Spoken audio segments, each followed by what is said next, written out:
For far too long, the stories of the past, the atrocities, the negative influences, all of those things have really impacted Navajo people and the way they look at life, where they're not dreaming about bettering themselves. They're not dreaming about what they can do with themselves when they grow up.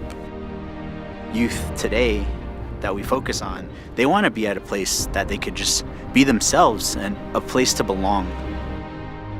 The women here are very stoic on the outside, and on the inside they have just the same needs as every other woman in the world.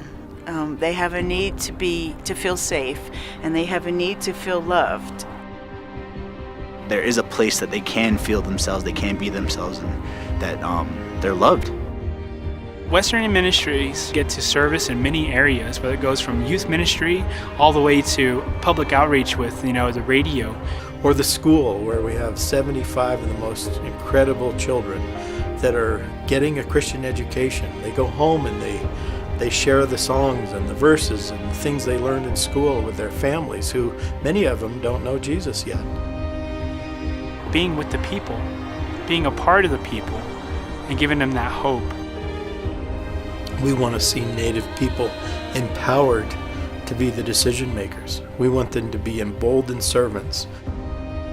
The Navajo Nation president and vice president, they've actually called on Western Indian Ministries to build up this missions movement that's going outward from the Navajo, from the tribes, out to the rest of the world. God has called them to be usable in His kingdom, and maybe that means being successful in business. It might be another pastor here on the reservation somewhere, or it might be making a difference in another part of the world. The mission gave me the opportunity to go out to my own people. I want to give these men a hope, and that hope is through the person of Jesus Christ. The Navajos don't need a handout. They're strong and amazing and resilient people. But just like every people group, they need Jesus.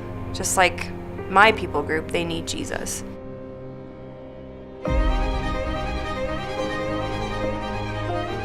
I'd like to invite you to partner with us. Would you consider joining our prayer team? We believe that prayer is so important. Maybe you'd consider being part of our financial support team. Your monthly gift would go a long way to help us. And maybe you'd just like to come for a visit. We'd love to show you how God is bringing hope and transformation to Native America.